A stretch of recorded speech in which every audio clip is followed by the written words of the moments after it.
नमस्कार, हम अनिल प्रेत। शिक्षा तथा सांस्कृतिक मंत्रालय मध्य प्रदेश के सहयोग में ये कार्यक्रम चल रहा बाटे। कक्षा 9 से लेके कक्षा 12 तक के छात्र छात्रा सबके विशेष ध्यान में रख के ये कार्यक्रम संचालन हो रहा बाटे। ये कार्यक्रम अपने 12 जिला के रेडियो निजगढ़, रेडियो सिमरा और रेडियो कोलबी से एक साथ सुनित बाटे। तो कार्यक्रम ये विशेष कार्यक्रम लागू पदार्थ दुर्व्यसन आ कुलत के असर सब कति कति होखेला था। ये लागू पदार्थ दुर्व्यसन बहुत ही खराब, इसे अगाड़ी हमने के अतिथि सबसे बातचीत कैली, बहुत ही खराब बाटे। इसे किचो ना होखेला, इसे एको तरीका फायदा किचो नहीं के। टीनेजर विशेष करके कहेला तो टीनेजर कक्षा 9 से लेके 12 तक लाके और इमें बेसी फंसत जा रहा बाटे। तो टीनेजर सबके समझावे वाला विशेष बातचीत करे खातिर कि वो दोसर के बात ना सुनेला। टीनेजर कहेला तो वो टीनेजर के युवा सबके बात सुनेला। उहे से आज हमनी के युवा शिवा चौधरी से बातचीत करे खातिर आगल बाड़ी। नगर खेलकूद नगर विकास समिति के कोलबी नगर खेलकूद विकास समिति के संयोजक बानी। शिवा जी स्वागत बाटे। धन्यवाद, नमस्कार। तो लागू पदार्थ दुर्व्यसन विषय में हमनी के बातचीत करे आल बाड़ी कि लागू पदार्थ दुर्व्यसन में बेसी युवा सब फंसेला। तो में कति कारण हो सकत बाटे, काहेला युवा सब जे उहे में फंसत जा रहल बाटे। तो युवा अवस्था में का होखला कि लागू पदार्थ ऐसा चीज़ बाटी जौन कि अट्रैक्टिव बाटे। आ युवा सबके उमें ताने में सबसे कमी कमजोरी हमने के घरे परिवार से शुरू होखेला। एगो जमाना रहे कि लड़का सबके कहे जे खेल कूद न करा, पढ़ाई में ध्यान देबा। अभी भी कितना कतिपय ठाव में अभी भी उहे धारणा रख के चल रहा बाटे, समाज आगाड़ी बढ़ रहा बाटे। हालांकि खेल कूद से विद्यार्थी सबके होको, चाहे युवा सबके होको, चाहे कोनो एज के आदमी सबके होको, खेल कूद से एगो फायदा देवेला। विद्यार्थी सबके हर एक चीज़ में फायदा बा, चाहे कोनो एज होको। लेकिन वो मान्यता रखते हुए, मान्यता से भी आज के दिन में भी उहे मान्यता चल रहा बा कि विद्यार्थी सबके बाहर न जाए के, न खेले के, घरे में खेलो। ये होते होते हुए का होखेला कि घरे में रख के लड़का सबके अपन हर एक गतिविधि घरे भीतर हो रहा बाटे। बाहर के वातावरण अभी लड़का सब नहीं के बुझ सके। वो बाहर के वातावरण जब तक ला ना बुझी, घरे में रही, अपन कितना पढ़ते पढ़ते लड़का सब डिप्रेशन में आ सकता। बेसी से बेसी मोबाइल चलाई, नेट चलाई, ये सब करते करते लड़का डिप्रेशन में आई। तो वो लड़का कहाँ जाता, एगो बाहर निकलते एगो कुलत के शिकार हुई, दुर्व्यसन में वो जा सकता। हमने के अनुमान भी लगाई सी है। समाज में हमनी के समाज में देख भी सकै छी। ई कारण से अभी के लड़का सबके खेल कूद में आगाड़ी बढ़ाओ। खेल कूद के माध्यम से हमनी के हर एक चीज़ के शरीर के स्वास्थ्य से लेके हमनी के खेल कूद के माध्यम से शिक्षा में भी जोड़ दे सकता रही है। रहल बात जे लड़का सबके कुलत में कैसे फंसेला, तब लड़का सबके कुलत में फंसे के कारण एवं है सबसे पहला तो अशिक्षा। शिक्षा हर एक ठाव में जोड़ देवेला, लेकिन शिक्षा के कारण लड़का सब, अशिक्षा के कारण लड़का सब कुलत में फंसले। दोसर का हमनी के नेपाल में अभी हमनी के समाज में इतना न पबनी चल रहा बाटे। उ पबनी के हर एक पबनी में अभी कथी हो रहा बाटे, तो हर एक पबनी में फंक्शन एगो एडवांस तरीका से होको, एगो रामायलो करे के तरीका से होको, या फिर कोनो तरीका से होको। वो फंक्शन में जाए के कारण से वहाँ कथी बाटे था, एक कोनो ठाव में दुर्व्यसन कर रहा बाटे, लागू पदार्थ खा रहा बाटे, कोनो ठाव में पार्टी खा रहा बाटे। तैके लड़का अभी के टीनेजर के बात करल जाए तो लड़का घर में से निकली तो बाहर जाते मात्रा संगत के शिकार होके, संगत संगे हमनी के गलत संगत पकड़ के उस संगत कथी करी था, फोर्स करी लड़का सबके जे एक तरीका बियर पीला, बियर से लोग चल जाई दारू में। वैसने घर से निकली कोनो लड़का तो उ सबके सबसे पहिल का जाई जे तैका सिगरेट एक कथी मार हल्का चेक करा क्वेश्चन लगता। उ चेक करते करते कथी हुई कि उ सबके बांध पड़ जाए। अब बांध पड़ी तो आज भाई अपन ठाव में, गाँव ठाव में सिगरेट पी तई के बाहर जाई तो ओकरा तैका बड़का बेसी अथी चाहिए, गांजा में बढ़े लागी, सिगरेट में बेसी डोज वाला चाहिए, तनका बेसी संतुष्टि मिले वाला चाहिए, तो वो संतुष्ट कहाँ प्राप्त करी था? शिवरात्रि होको या फिर कौन फंक्शन होको ना। जैसे शिवरात्रि में बहुत लोग के देखे गांजा पिए, अब वो संहते के कारण है। तैके तैके धुआं से जब स्टार्ट करी, एगो नॉर्मल धुआं से जाके कहाँ अटक जाए तो लड़का जाके गांजा में ओने चल जाओ, ड्रग्स उरग्स ले लागी, बाद में डोज बढ़ते जैसे जैसे डोज बढ़ी तैसे तैसे लड़का सब हमने के संहत के पाए से, शिक्षा के कारण से, प्लस वातावरण के कारण से, गलत वातावरण के कारण से लड़का अभी भी दुर्व्यसन में बेसी इंक्रीज हो जा रहा बा जी। तो ये बोला एगो संगत भी कहली कि संगत के संगत में ऐसा होखेला कि जैसे पीबे जो है बोला ना पीबे तो बिहान बेला संगत में रखबू नहीं खे, हटा देबो, जब हमनी ओरी रहिए नहीं खे, तो इहो वाला दबाव भी देवेला, जैसे ग्रुप में हमने ग्रुप में ना रखम तो ऊ के भी डर से भी कारण से, अथवा जैसे न कह सकल संगतिया सबके जैसे पी जैसे सिगरेट है तो तो कथी तो तैका पिए, तो बोला कैसे छुटिया के पड़ल, जैसे जे न ये बोला खराब चीज बा, ये संगतिया हमर खराब बा, ये सही नहीं के, हम सही नहीं के जाइत बड़ी दुर्व्यसन, हम बिहान जाके फसम, कैसे छुटिया अपने कैसे कहे के पड़ल जे ऊपर सर संगत छोड़े के पड़ल कि कैसे नौती करे? सुधारात्मक तरीका बाटे। अब सुधारात्मक तरीका में जाला सबसे पहला तो अपने आप सुधरे के पड़। यदि हम सुधर जाए तो हमरा लगे के 4-5 गो लई को सुधरी। आ रहल बात तो जब ग्रुप में जावेला संगत के कारण से एकरा कैसे छुटिया सकते, तो सबसे पहला बाहर जाते रही है तो बढ़िया संगत पकड़ो।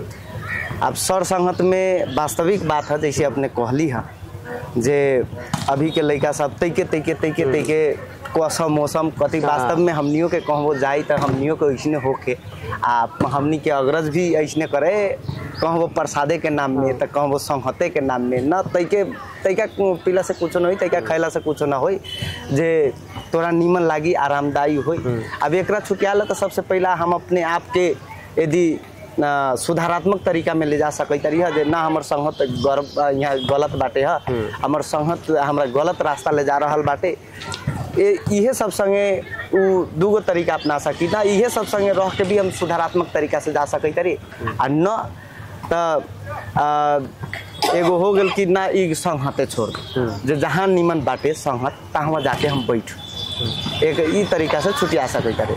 आ ना तो चल भाई जैसन संगत बाटे है वैसने हमू जाए, जैसे फलानवा चिलानवा करता संगत के तो सबसे बड़का उहे न बा। जैसे हमनी के कोनो पैंटे किन ली है, कोनो टी शर्टे किन ली है, ए तो कौन दुकान में से किन ले, हम उहे दुकान में से किने ना, कितना में किन ले, कैसे किन ले, हमरा इहे अथी चाहिए, तो वो संगत में जाई तो 4-5 गो संगतिया रही, अब 2 में से 2 गो निमन रही है, छोड़ दे न पिए वाला के, न खाए वाला के, न खाओ पियाओ, आ 2 गो ऐसा रही कि ना पी के पड़ता, तोरा पी के पड़तो जबरदस्ती, जे तू ठीक बा बेसी ना पीबे तैका पी, लेकिन तोरा पी के पड़तो, पीबे तब जाके हमनी के संगत में रखे तो फिर बोला तैका वो पीलक, जैसे आजू तैका पीलक तो ओकरा फिर निमन लागे, जैसे आजू कर से ठीक बा कर से हमरा पी ले तब बिहानो हम पी ले ना, हमरा तो निमन इमें खुशी आनंद आए लागल, निमन बा साँचो के, तो बिहान बेला हम खोजे लागम, तो बिहान बेला खोजते विभिन्न किस्म के समाज में चोरी डकैती भी ओसन होखेला, तो ई सब से बिहान बेला तो जैसे एगो अथी दुर्व्यसनी पूर्व दुर्व्यसनी वहाँ से भी बात सुनली कि कथी जे पुलिस केस भी होखेला, जब फंस गेली अथवा पकड़ा गेली तो पुलिस केस, अथवा बिहान बेला कोनो किस्म के लोक सेवा आयोग अथवा कोनो जागीर में जाए तब पुलिस रिपोर्ट खोजी, आ में तो बिहान बेला तू पुलिस रिपोर्ट में फंस गल रहबा, भविष्य बर्बाद हो जाए। तो वैसन सब में कथी कहे के चाहम कि उसे ना करे के फर्स्ट स्टेज में रोके के पड़ल, कैसे बिहान बेला तो ओकरा निमन लागे खाते फर्स्ट में रुके के पड़ल का। अभी में ऐसे बाटे जैसे जब आदमी लत में पड़ जाए, आदमी के हरेक आदमी के हमनिए के माइंड बाटे, हरेक आदमी के हरेक माइंड फरक किस्म के सोच रहे हैं। जैसे खुनता सोचत रही है जे ना हमरा पानी के प्यास लागल तो पानी पिया देता अच्छा लगे, निमन लगे, तृप्त होती है, तैके देर के बाद में कही उफ ना हमरा स्प्राइट मिल जाता, ना गर्मी के मौसम में स्प्राइट मिल जाता अच्छा रहे, वैसे तैके देर में कथी कही यो यो मौसममा बियर खाएर चिल गरेर बस्दा अझ बेटर हुने थियो कि जस्तो लाग्छ ऐसे सोचिए आदमी के हरेक समय में हरेक फरक किस्म के सोच एक बेर आ सकै त तैके छिनिक में तो सोचते आदमी का हो कि आदमी के वो अपन संतुष्टि प्राप्त करेला वो दुर्व्यसन में फंस सकता। तो सबसे पहला तो अपने आप के निर्भर बनाऊ, अपने आप के विश्वास करूँ जे ना हम गलत काम भाई गलत काम हम ना करें। दोसर का बात जब हम संगत में जाते रही तो हमारा जरूरी नहीं कि हर संगत के हमर जो संगत बाटे हर एक चीज़ मानला, हमर यदि मन मानता तो हम करें, हम मन नहीं के माने तो ना करें। आपने कहली जे छोट कथी कहली जे छोट जैसे खाते मातुर हल्का फुल्का खाई निमन लागे आज तो कर में खियल जैसे कर में आज अपने हमरा खेल ध्यान पहला से ओकर स्वाद बुझल तो फसल फर्स्ट स्टेज में रोके के पड़ल तो तो उहे ला हम कहलिए सबसे पहला तो जब हम पानी पीते रहिए तो हमरा तैके देर में स्प्राइट चाहिए। तो इसने सबसे पहला एकरा रोकेला हमनी के कथी करे के पड़ी है त जे पहिलका जब हमें अथी करैत रही है तो ओकरा यदि सबसे पहले तो हम निमन संगत करें। अब दोसर का एकर कानून प्रावधान बाटे है गृह मंत्रालय से अभी भी मध्य प्रदेश में कहल जाए या नेपाल भर में कहल जाए तो 2075-76 के डाटा अनुसार 5.06% से हर एक बरिस में वृद्धि हो रहा बाटे दुर्व्यसन के दुर्व्यसन प्रयोग करे के संख्या पर। हाँ वैसने नेपाल भर में लगभग 1,30,000 समथिंग 1.5 लाख जति अनुमानित 1.5 लाख जति अभी जनसंख्या में नेपाल के 3 करोड़ जनसंख्या में 1.5 लाख आदमी जति अभी दुर्व्यसन में फंस चुकल बाटे। अब सबसे पहिल के स्टेज में रोकेला तो ओकरा उ कुलत सबसे बाहर दूसरे दुनिया में ले जाए के पड़ी है। यदि केहू जा रहल बाटे उ कुलत में जैसे विद्यार्थी बाटे तो विद्यार्थी के खेलकूद में ले जाओ या ओकरा उ कुलत में न फंसेला वैसन ठाव में ओकरा न जाए दू, ओकरा उ सबसे परहेज राखू, ओकरा ओकर पड़े वाला असर से नकारात्मक असर सब ओकरा सुनाऊ, ओकरा से बचे वाला उपाय अपना से कथी वहाँ कौन वातावरण से ही कौन माध्यम से ही उसे छुटकारा मिल सकता उ हमनी के अपनेला पर केहू वहाँ से बच सकता थे। कहे के मतलब कि केहू यदि लाग रहल बाटे नया कोनो व्यक्ति लाग रहल बाटे उनमें से तो ओकरा उ चीज़ से दूर रखे के हमनी के प्रयास करे के पड़ी। तो ये एगो टीन एज ऐसा उम्र होखेला कि दोसर के बात उ न सुने, दोसर के बात सुनेला ओकरा लागे कथी ज्ञान दीत बारे हमनी कथी था न है ये खराब चीज़ है लागू सदी न करे के जैसे सिगरेट पीली बिहान गांजा पीली चौरस खली ये सब खराब चीज़ हमनी के था नहीं तू सिखाए अब तो ये वाला सब भी वैसन उ सब के बात न बुझे वाला अथवा दोसर के बात न बुझी तो युवा अपने एगो युवा बाड़ी तो युवा सबके जे युवे ही टीनेजर सभी बात मानेला तो कथी कहे के चाहे हम अपने अभी सुन रहल रेडियो सुन रहल अथवा वीडियो देख रहल जे फंसे जा रहल बाटे अथवा वो निकले के कोशिश कर रहल बाटे तो कथी कहे के चाहे हम जे वास्तव में सबसे पहला तो नेपाल में अभी जैसे हम फर्स्टे कहली है पुरानका सबके धारणा रहे कि ना हम लड़का के ना खिलाऊ पढ़ाऊ खाली पढ़ाऊ पढ़े जाऊ तो लड़का के जब तक ला घर में रखियो घरे भर के जैसे एगो तनी चाक पोखरी में रख ली है तो पोखरे भर के मापदंड नापी, लेकिन बाहर जाए पानी में जाए समुद्र में जाए तो बड़का विशाल एगो बड़का अथी चीज़ नॉलेज वहाँ जाके प्राप्त करी।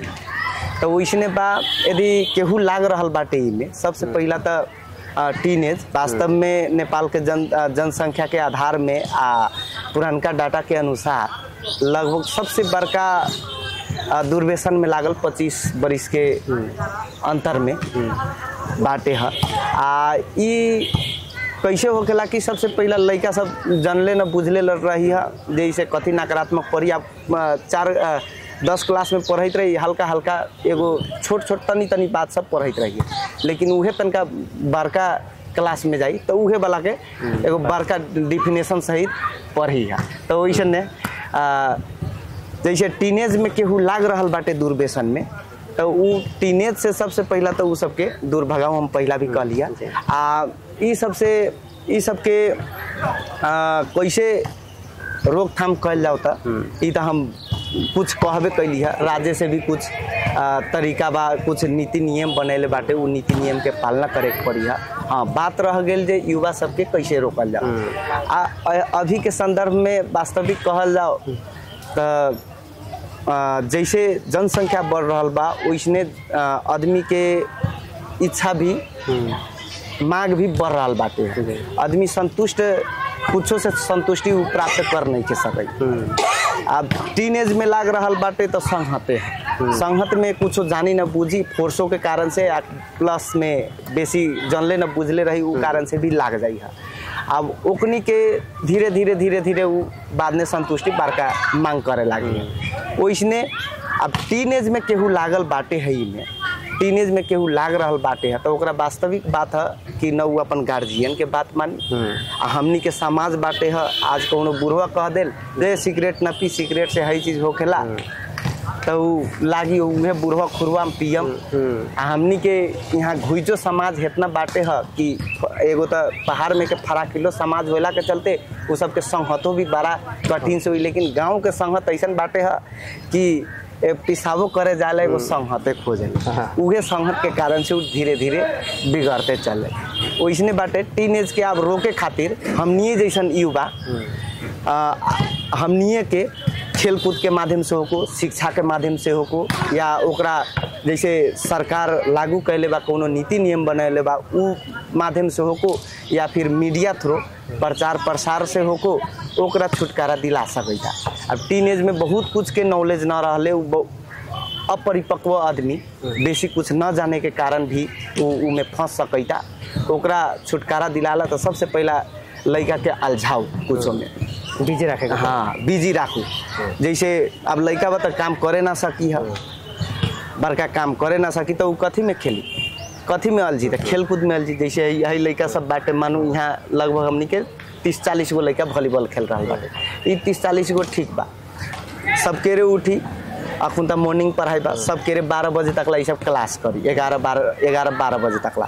फिर ओकर बाद में खाना खाई, कुछ मोबाइल वोबाइल चलाई तुलाई, चाहे टीवी भी देखई तो कही तो होमवर्क करे तो वही 3 बजे से यहाँ चले तो यहाँ से एक बेर नहीं सब साँझ के घर जाए तो यहाँ तो बच्चा अलझ गेल, यहाँ तो बिजी हो गेल तो एकरा उ के दिमाग में कोनो धरने ना आई जे हम सिगरेट पीऊ या फिर बियर पीऊ चाहे कुछो करूँ, ये सब बिजी बात। तो वो बिजी सबसे पहले तो हमनी के बिजी होए वाला स्थापना करो। दोसर का बात जैसे हमनी जैसन युवा पढ़ल लिखल युवा हरेक ठाव में बा, हरेक समाज में बा, अभी चारों ओर कोना कोना में स्कूल बा, उ संबंधी ओकरा पर जागरूक कराओ कह के जे दूरव्यसन से समाज में एगो नकारात्मक असर पड़े छै, जे तोर समाज में नकारात्मक असर संगे तोर शारीरिक आ मानसिक भी तोर खराब हो। वैसने तीसर का बात तोर समाज में न निमन चरित्र जाए।